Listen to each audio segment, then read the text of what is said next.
Баршаңызға сәлем достар, сіздермен Динара. Желкек жапырағы қосылған дәмдеуіштің рецептісімен бөлісемін. Ол үшін керек ингредиенттер ол қызанақ, паприка деп аталатын тәтті бұрыш, желкек жапырақтары, сарымсақ және ашты бұрыш.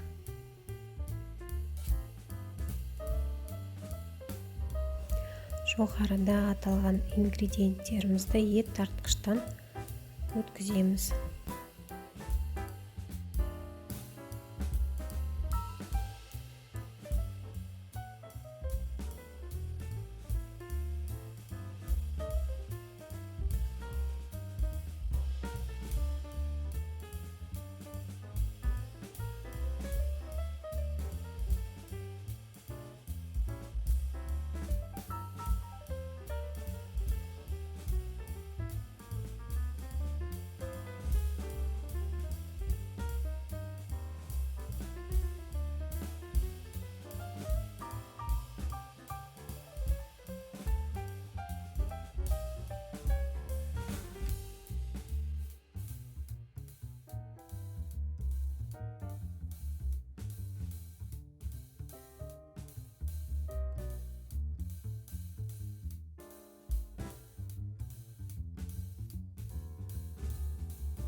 Желкек жапырағы ет тартқышта тұрып қалмау үшін майдалап турап алдым.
Ет тартқыштан өткізілген дайын массамызға тұз қосамыз.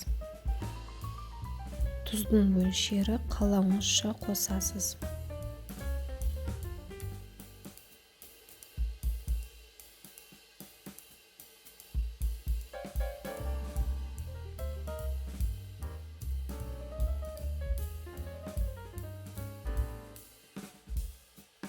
Тұзын қосып болғаннан кейін әбден араластырып 8 немесе 10 сағатқа салқын жерге қойып қоямыз.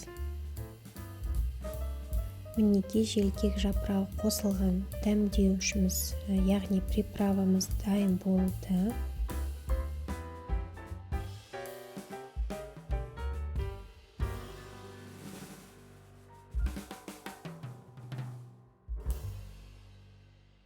Паприка деп аталатын тәтті бұрыш осындай әдемі қанық түс береді приправаңызға.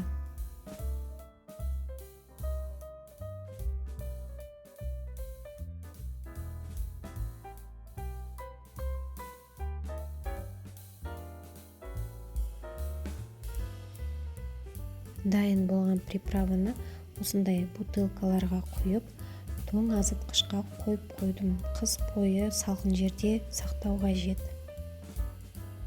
Бұл приправаның дәмі өте керемет болып шықты. Сіздерге видео және рецепт ұнаса, комментарий жазып, лайк басып тіркеліңіздер.